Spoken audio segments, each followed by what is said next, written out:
Hello guys, hari ni saya akan unboxing kita punya OP tin Jadi saya kini berada di Kuching. Saya beli ni dengan harga RM50, which is sangat okey lah. Dalam ni ada 4 pack tak silap saya, OP13. Alright, jadi kita buka lah Kita buka. Yang mana belum subscribe channel saya, okey, korang boleh subscribe, tekan bell notification. Alright, jadi kita go to kepada kita punya content pada hari ni, unboxing tin bagi siri OP13.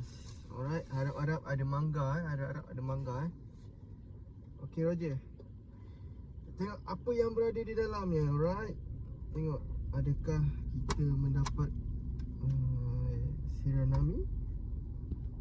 Okey.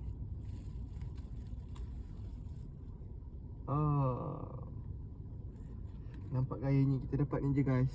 Alright, kita dapat ni. Okey lah.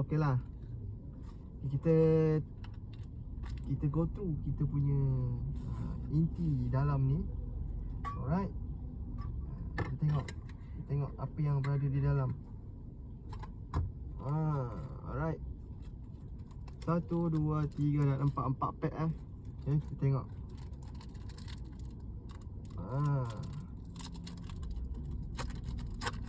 Apakah yang berada di dalam? Alright, 1. Alright. Oh, SR Yamato.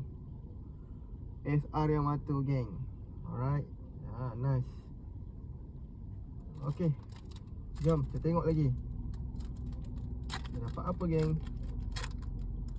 Kita dapat apa? Second pack. Oh, leader.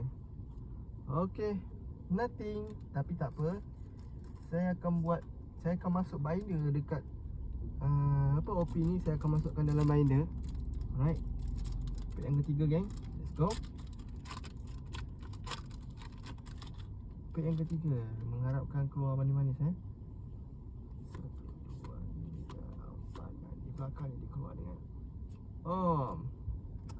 tak ada apa. Tak ada apa geng. Last pack magic.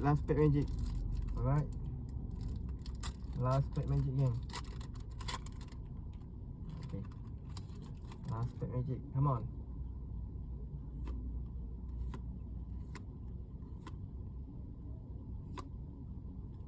Tak ada apa, cuma dapat satu SR sahaja. Alright, tak apa, kita akan buat konten untuk next. Jadi kita boleh teruskan konten lah untuk next.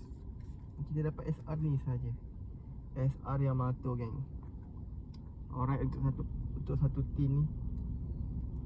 Dan juga ini kita dapat promo, untuk promo. Alright, okay geng, yang mana belum subscribe, korang boleh subscribe. Jangan lupa tekan butang subscribe. Dan semoga kita berjumpa lagi. Let's go. Ciao.